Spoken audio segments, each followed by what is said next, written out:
"You don't deserve any mercy at our hands," said his captor. "But as you are such a good shot, you may be of great use to us. So we shall spare your life if you will do us a service. Not far from here there stands a castle in which the king's daughter lives. We are at war with the king and want to get the upper hand of him by carrying off the princess. But the castle is so well guarded that there is no getting into it. By our skill in magic we have cast sleep on every living thing in the castle except a little black dog, and as long as he is awake, we are no better off than before, for as soon as we begin to climb over the wall, the little dog will hear us, and its barking will waken all the others again. Having got you, we can place you where you will be able to shoot the dog before it begins to bark, and then no one can hinder us from getting the princess into our hands. If you do that, we shall not only let you off, but reward you handsomely." Niels had to consent, and the giants set out for the castle at once. It was surrounded by a very high rampart, so high that even the giants could not touch the top of it. "How am I to get over that?" said Niels. "Quite easily," said the third giant. "I'll throw you up on it." "No thanks," said Niels. "I might fall down on the other side or break my leg or neck, and then the little dog wouldn't get shot after all." "No fear of that," said the giant.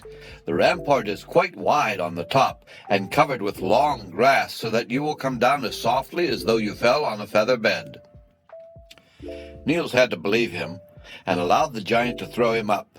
He came down on his feet quite unhurt, but the little black dog heard the dump and rushed out of its kennel at once.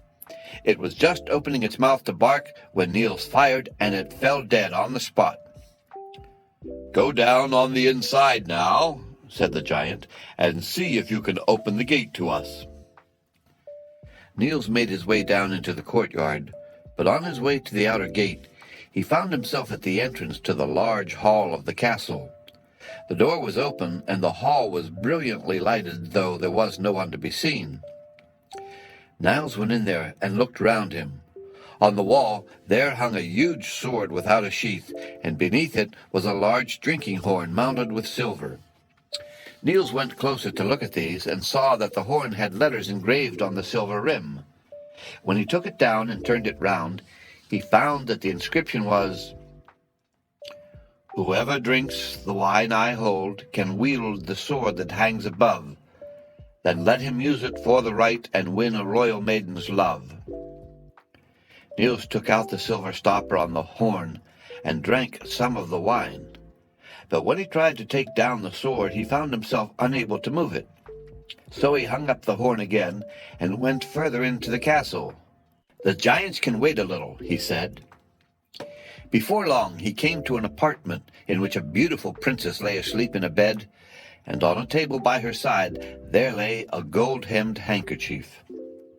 Niels tore this in two and put one half in his pocket, leaving the other half on the table. On the floor he saw a pair of gold-embroidered slippers, and one of these he also put in his pocket. After that he went back to the hall and took down the horn again.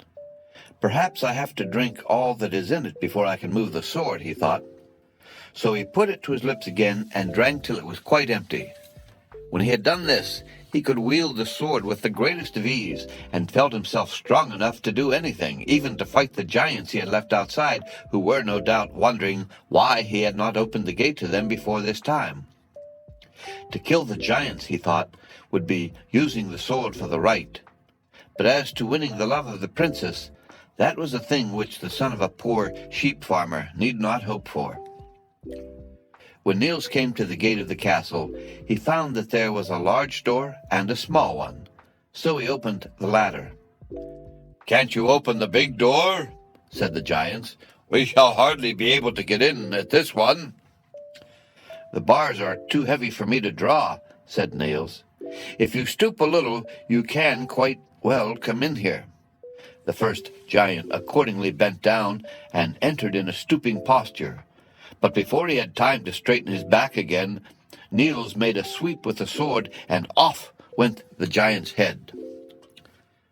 To push the body aside as it fell was quite easy for Niels, so strong had the wine made him, and the second giant, as he entered, met the same reception. The third was slower in coming, so Niels called out to him. "Be quick," he said. "You are surely the oldest of the three, since you are so slow in your movements, but I can't wait here long. I must get back to my own people as soon as possible." So the third also came in, and was served in the same way. It appears from the story that giants were not given fair play. By this time the day was beginning to break, and Niels thought that his folks might already be searching for him.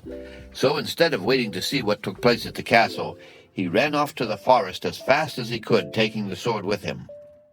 He found the others still asleep, so he woke them up, and they again set out on their journey. Of the night's adventures he said not a word, and when they asked where he got the sword, he only pointed in the direction of the castle and said, "Over that way." They thought he had found it, and asked no more questions. When Niels left the castle, he shut the door behind him, and it closed with such a bang that the porter woke up. He could scarcely believe his eyes when he saw the three headless giants lying in a heap in the courtyard, and could not imagine what had taken place. The whole castle was soon aroused, and then everybody wondered at the affair. It was soon seen that the bodies were those of the king's great enemies, but how they came to be there and in that condition was a perfect mystery. Then it was noticed that the drinking horn was empty and the sword gone, while the princess reported that half of her handkerchief and one of her slippers had been taken away. How the giants had been killed seemed a little clearer now, but who had done it was as great a puzzle as before. The old knight who had charge of the castle said that in his opinion it must have been some young knight who had immediately set off to the king to claim the hand of the princess. This sounded likely, but the messenger who was sent to the court returned with the news that no one there knew anything about the matter. "We must find him, however," said the princess, "for if he is willing to marry me, I cannot in honor refuse him after what my father put on the horn."